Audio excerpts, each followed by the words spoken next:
Hey everybody, welcome back to the show. We are on the roof with a lot of buzzing friends. Yes, Graham Evans has a couple of jobs here at the Fairmont waterfront, and one of them is being a beekeeper. Now, Graham, tell us where we are, where we're standing, and what is down here. You are in the fabulous Harbor Garden, and below us is the bee garden. It's called the bee garden because there are Aphis mellifera linguista Italian honeybees. How did this idea sort of come about? When you look at the fact that we've had this marvelous herb garden for all these years, it made sense to bring bees in. And the more that I studied about bees, the more I realized how these are the most important creatures that we have.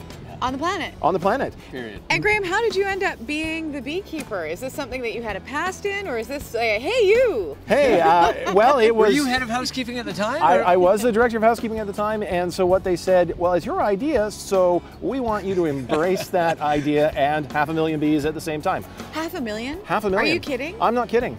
Wow. So how much education did you sort of go through? Because you obviously are extremely knowledgeable about bees now. Well, you know, I'm kind of a bee geek, so that kind of helped to begin with. But I did take a beekeeping course at the Honeybee Center. Where is the Honeybee Center? That's down in Cloverdale.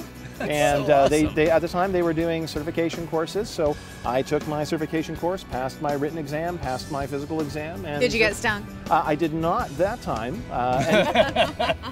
It does happen on occasion, but my girls are pretty good. Nice. So you're a certified beekeeper. I'm a certified beekeeper. How cool is that? And how does it tie in? I mean, obviously the herb garden and you know, it helps what's going on here and with everything in the local area as well. But how is it being used within the Fairmont waterfront? Well, you know, you have those marvelous, you know, 100-mile diets. Yeah. We have the 30-foot diet because our honey is now used in our kitchens for signature dishes, and it's used to give away in jars to guests who come in and have breakfast or lunch at the hotels. And we should mention that people can come here and they can tour and they can learn about the bees as well. Yep, they can come. We do full tours. Check our website, and they can come in and they can watch me open up hives, play with bees, do silly things with them. How does one play with bees, and what kind of silly things does one do? Here's how I play with bees.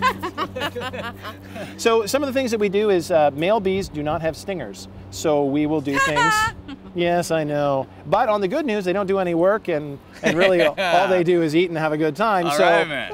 Sounds familiar. Yes, the women do all the work, which we, you know. How much honey do these bees that you've got here produce? Between 600 pounds and 1,000 pounds every year. Are you kidding? Wow. That's Yes, they amazing. are busy bees. That's where we get our bee technology That's from. an incredibly prolific number for just small little things. Now here's another better number for you. For every pound of honey, it's 1 million blossoms. Wow. Really? Now, where do these bees go, and what are they? Where? How far, and all that stuff? Oh yeah, 26 square miles is kind of the radius that they'll go. So Stanley Park is one of the big areas. Yeah. But you go down towards Crab Park, the railway tracks. There's lots of blackberries down there. Can you actually tell through the taste of the honey sort of what their favorite crops are and what their favorite pollinating plants are? Yeah, that's an excellent question. We have, our honey's a melange because we don't separate those out. So you'll get things like fennel. You'll get things like a mint in our honey. You'll get blackberry, you'll get apple. Is it like being a sommelier when you taste the honey from different places? It is so like that. People who are experts in this can taste the honey and they can tell you, you know, what type of plants they harvested it from. And each honey is unique. Now, you keep mentioning blackberries. Are those a favorite of the bees? Are they good for the honey? Absolutely, and it's one of the biggest honeys that we get for flow. It's about 300 pounds a year that we get just from the blackberry blooms. Nice. We're slightly away from the beehives, the apiaries. That's for a fairly good reason as well. Can you explain? There's issues, you keep saying, and I think issue means stinging.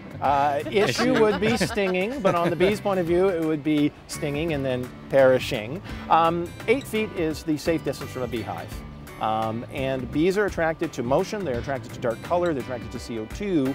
And so what we do when we beekeep is we don't want to wear the big suit. We don't want people to be scared. We actually go in this is a bee suit, at the waterfront. You know, we're joking about the summer, but it is really cool today, and there's a special reason why you're going to be extra careful on a cooler day. Absolutely, because bees are going to defend the hive more aggressively on a cooler day, because as that temperature drops in the box, you'll get more bees coming up to investigate what's going on, and that can create an alarm situation, which then incurs stinging issues. Bees, while they can be aggressive, if you handle them correctly, are not. This is how marvelous this creature is to our environment. And we're gonna put our top back on. That's a beehive.